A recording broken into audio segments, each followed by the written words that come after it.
Hi everyone, and welcome to the next episode of Beyond the Broadcast. Today we're excited to be joined in our studios by a very special guest, Mr. Toby Anstis. Welcome to Markettiers, Toby. Thank you for having me. Thanks for coming in. Nice to see you, bud. Well, we Toby, worked sort of alongside each other for quite a long time, didn't we? We've known each other from our time working. I mean, you're still there, but when I was also at Global, it's great to see you here.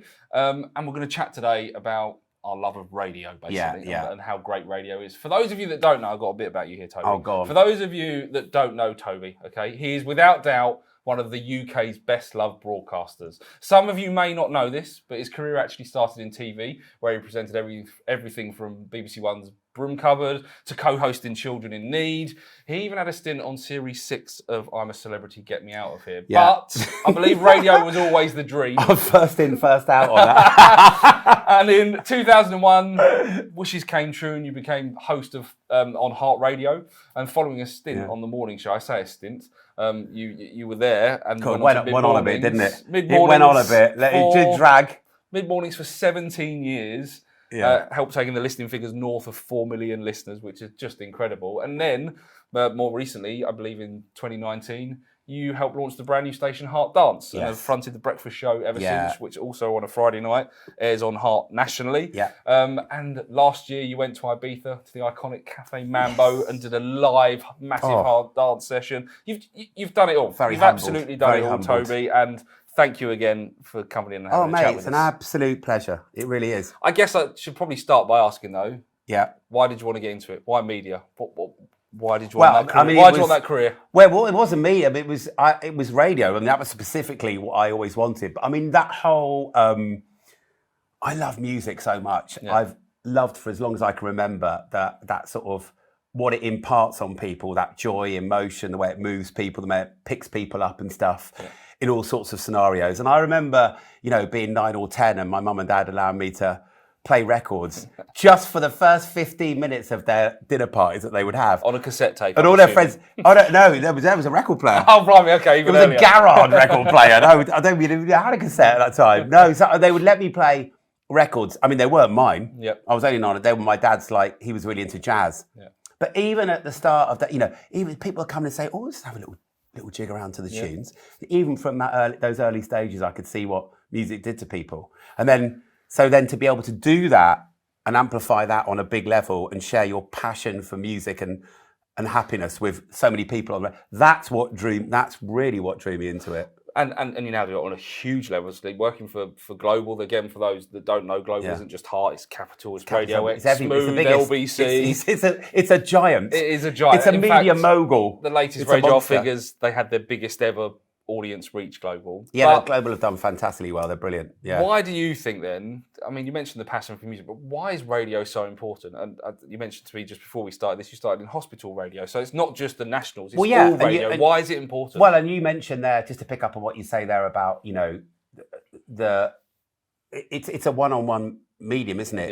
You say that, we broadcast to millions, yes. But in my mind, when I'm on air, whichever show I'm doing, I'm talking to one person, and I don't know, I don't know what they look like, but I've got an idea of what they're doing at the certain times of day that I'm on. So to have an understanding of that is always handy. But it is a one-on-one thing, and that does go back to hospital radio, and some of them are closing down sadly, but there are still some really good ones out there. But the first thing I ever remember doing was I was 14, and I cycled up it was absolutely tearing it down with rain. And I was cycling up to St Mark's Hospital in Maidenhead, really excited after school about going to see the hospital radio station, the guy that ran it. And then he took me on a ward round. And that's when you go round and, you meet the patients and people that are listening. Have a little chat with them. And then they say, I'll tell you what, I'd love, Toby, this song, whatever it is, this would really make my day. So you go back to the studio, you trot back, and then you say, hello, Joe, or whatever. Lovely to meet you a few minutes ago.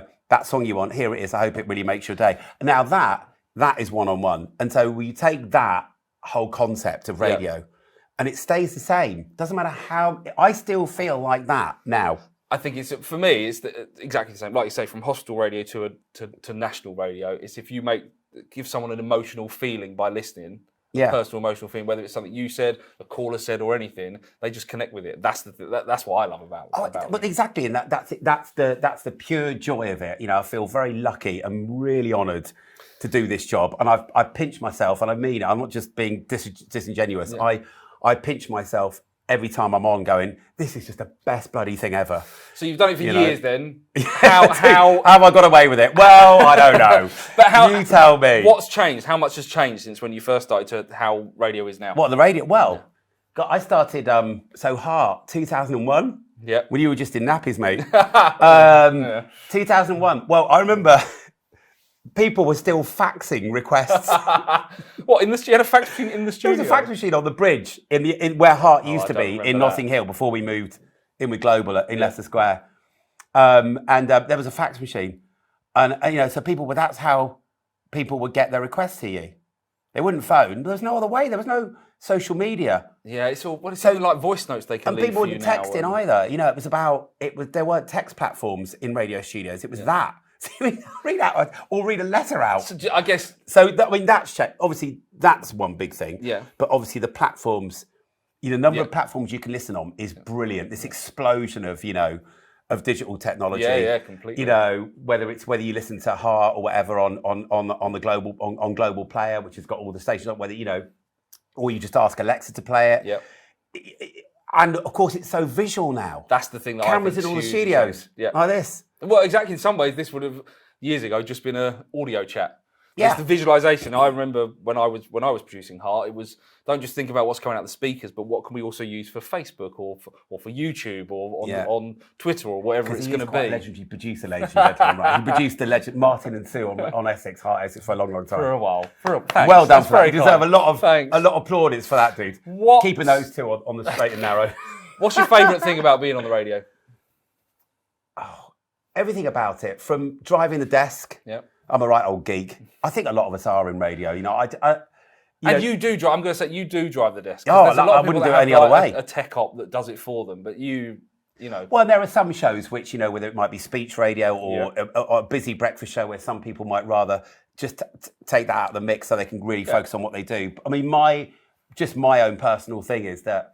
When you're in control on the desk, you can fire stuff and play stuff or do it whenever you want it, instead of doing that to someone or they might miss your cue. Yeah. So you're in complete control, and I think that always is going to make for the show that you want anyway. It's a bit more streamlined and a bit more under control. Do you think I love that. In your show, do you think it's a reflection of you? It is you. I know you do the Heart Dance Breakfast Show, but it's Toby Anstis. It's not Radio Toby. And then when Toby's not on the radio, he's someone else. That is you on the show every morning. There's a thought. No, it's everything in that mix: the music, the production, and what you say. Yeah. But it's the music that drives it. Really, they're the things that we play a lot of amazing tunes that really elicit memories, and it's very emotive for a lot of people. And so those tunes will just take people back, and when they hit those. Stir up those nostalgia neurons in your head. Boom, you're off. So, because we play a lot of the classics, and I think everyone since lockdown has really craved this nostalgia, and that's just kept going even bigger and bigger. So, it's the music you play, it's what you say in the morning. I mean, I'm not everybody's cup of tea, that's for sure. I mean, I'm a certain flavour, and if not everyone is going to want my kind of positivity and my optimism bouncing off the walls. Playing these tunes, loving life with a passion, it's not going to work for some people, but it does for my lot. That's for me one of the great things about radio that's changed over the years, and that is, obviously listen to Toby's show, but the choices that people have. Obviously, it's much, like you say, people might not want upbeat, Heart Dance on a Tuesday morning. They might want something more smooth or a bit more mellow or just speech. And it's that options that people, there's something. Although, to be honest, everyone. I've played Infinity 2008 at 1:00 in the morning. I also played it at 7:10 yesterday. And it still works for me. Anything's possible. I mean, there are, dance tunes as well. They're so uplifting and stuff. But you're right. There's such a, if you hit up Global Player, you've got them all. Yeah. Any time of the day, any mood you're in, there's a radio station to complement it. I mean, that is how things have changed. So you asked about that since 2000, the 22 years I've been on Heart. God, they're gonna have to drag me out of there, with a walking stick. But so much is. What would you say is the most challenging thing about being on the radio? getting up. You know about that. What time do you get up? You know, but my alarm goes off at 5:45. I'm into my 3.5 years I've been doing it. I'm still, and it's still, when it's cold and dark, you know what that's like, having been a legendary breakfast producer. In the winter. And you're up before the presenters, right? You've got to be in earlier to set stuff up. Whereas I get in, on Dance, I produce it all as well. So, but I've done a lot of prep the night before. Right. But yeah, it is, also, I don't want this to sound at all kind of arrogant. It's not at all. But I do sense there's a bit of responsibility with what you do as well. Completely. In other words, every link that you do, at whatever point of the morning, whether it's people getting up, people going to work, school run ravers that we do with the mums and dads and kids in the cars, whether it's the one beacher, it's got to be delivered with the same energy. Which lucky I have a lot of. Even if you're not feeling, if you're not feeling great, exactly, when the mics go up, I had a couple of people that I lost, sadly, people close to me last year. Yeah, I still had to go in and do the show, and I'm certainly not going to go on there and share that. But luckily, there've been so many times in my life on TV or on radio or on the, doing stage, musical ones, where you've got to deal with things going on in your personal life. You can't take that on the radio, but the flip side of that is it's a lovely space to get into. That's been my saviour sometimes. I was about to say, not just for the listeners then, it's that escapism as well for you and the listener. You can just tune in, you're working. Yeah. you're working. It's not a job. It's the joy, if you love doing it, it's not a job. Well, no, exactly. And it takes you away from, excuse me, anything you've got going on.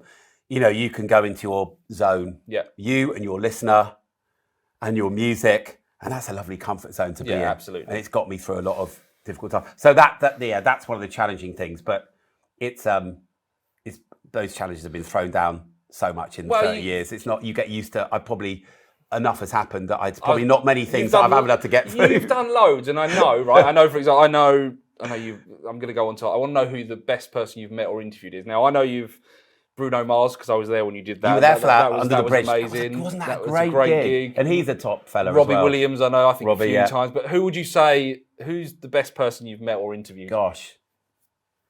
And that probably goes into kind of people that I look up to or have loved listening to over the years, as much as, somebody's personality or character.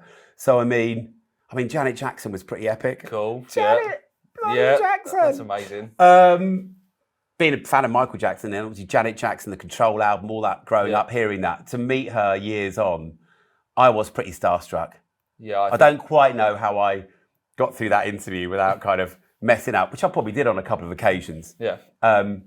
She's just such that family. Yeah. Oh, Jacksons. To meet a Jackson. Yeah. I met Tito Jackson in the Jungle, actually. Oh, He was a friend of David Guest who did it with me. Yeah, yeah. So he was there afterwards. We all got really excited. Somebody said, one of the Jacksons is going to be at the after party. I'm like, what? Who's that? Which one? So everyone kind of mobbed him. Selfies and everything. But Janet Jackson, was remarkable. And being such a big fan. And she was really interesting. I think there are some people... she must have so many stories. Well, she has. The people that have been around the longest, I've always found are the best to interview, not just because of their life experience and what they've been through, but also they're really humble. Where sometimes you get people that have been around for 2 minutes and they're not quite as, you know what I mean? If you're not, I always say... And it's they're a bit, oh God, that was a bit hard work. You've got to be quite humble to get that longevity, I think. Yes, that's it. So, God, there's so many other people. Robbie's always been a laugh. Take that I kind of started my career with on TV. We sort of grew up together in a way, starting at the same time. And they've always been fun over the years. But, Lady Gaga, was quite interesting. Yeah. But she did a few years ago, actually, and she came in. And you know what it's like? You only actually have, when you interview these celebs, you only get 6 or 7 minutes with them. And that's a strict 7, isn't it? There'll be I've had people in the background with a number counting down. It's like, what? Before you know it, you've had one question. It's like 1 minute to go. And we had about 6 minutes with Lady Gaga or something, but she was spinning around. She decided to sit on the stool.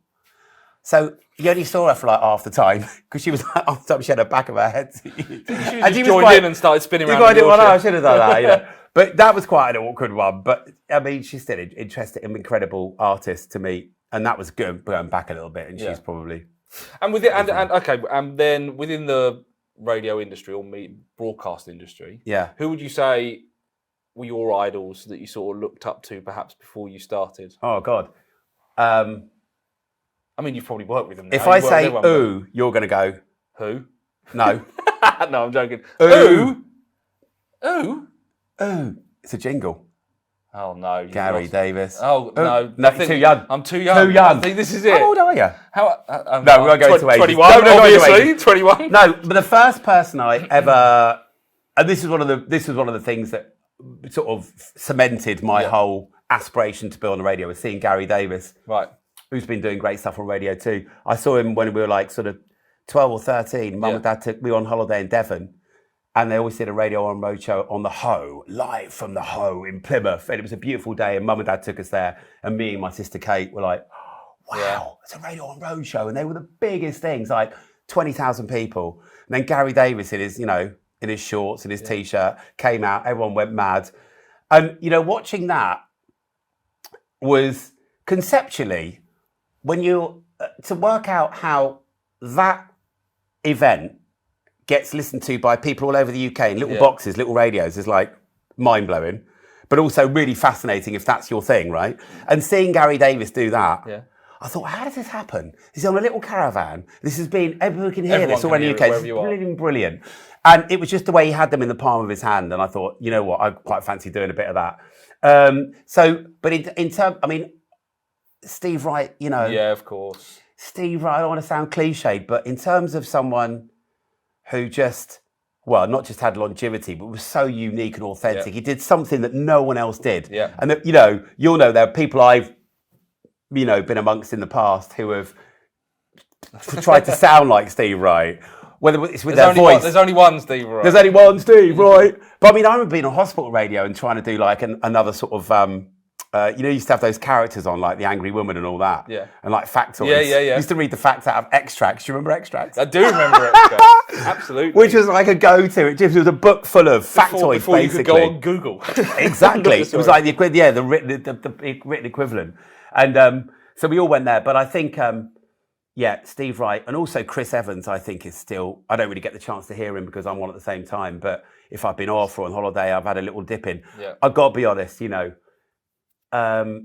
to me, Chris Evans is still on the money. Yeah. I mean, even the bits I've heard more recently, when I've just heard, but the guy's on fire. And he's also a different kind of, I shouldn't be plugging his show, he should be plugging mine.